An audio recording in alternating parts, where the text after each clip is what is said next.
Salut les explorers et bienvenue dans un Inside Explore spécial causerie. Aujourd'hui j'ai rendez-vous avec un spécialiste de l'aventure en famille. Bonjour Thibaut. Bonjour.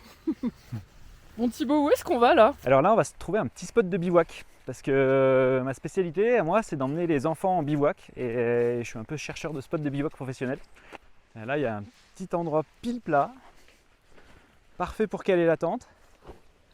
Alors c'est quoi les critères d'un bon spot de bivouac? Alors les critères, le plus important déjà c'est de ne pas être dans la flotte. Donc s'il pleut, il faut être sûr que ça ne va pas être une espèce de bassine qui va se remplir de flotte. Donc ça c'est hyper important parce que tu as beau avoir une tente un peu imperméable, c'est quand même super désagréable le matin de se réveiller avec de la flotte partout. Il y a ça, un deuxième critère ultra important c'est le lever de soleil ou le coucher de soleil en fonction de comment on veut. Moi ce que j'adore c'est pouvoir prendre mon apéro au coucher de soleil ou à l'inverse se tourner et puis le matin ouvrir sa tente face au lever de soleil. En fait le problème quand on fait de l'aventure en famille c'est que souvent on attend qu'il fasse beau et en fait c'est vraiment la mauvaise solution. Parce que sinon on ne fait plus jamais rien. Il fait toujours un peu gris, il fait toujours un peu humide, un peu froid et tout. Et nous on a l'habitude de se dire qu'en fait on sort quand même et puis on verra. Donc si vraiment c'est la catastrophe, on rentre, tant pis quoi, c'est pas perdu.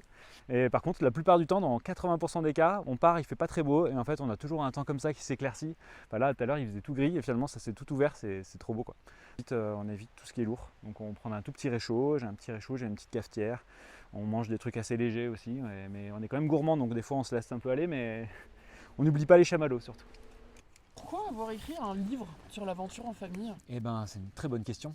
Pourquoi se mettre 9 mois de travail après 12 ans d'aventure, de petites balades, de plein d'activités différentes? Comment on pouvait le partager avec le plus grand nombre pour que les gens qui se disent que c'est fini dès qu'ils ont des enfants, en fait non, c'est pas fini, au contraire c'est vraiment le début où ça commence, où on peut les emmener dehors dès qu'ils sont tout petits, dès la naissance presque.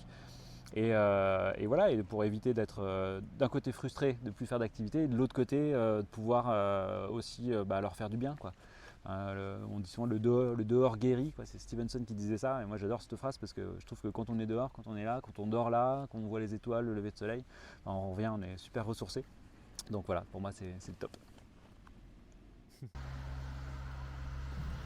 En fait, il faut être un aventurier qui sait tout faire quand on prépare une conf. Exactement, il faut même faire la technique. Merci d'être si nombreux pour voir Thibaut. Je crois qu'ils n'ont rien dit, ils traçaient, et c'était même plutôt les parents des fois qui râlaient. Et non, on n'était pas en raquette. Non, parce que pour nous, il n'y avait pas de neige, quoi. On pensait qu'il avait saupoudré. Maintenant qu'on est une petite famille, ouais, j'aimerais bien faire plus de choses tous ensemble. Ouais, c'est vrai. Inside Explore avec Thibaut pour les causeries, c'est déjà terminé, mais nous on se retrouve demain pour encore plus de coulisses. Allez, salut.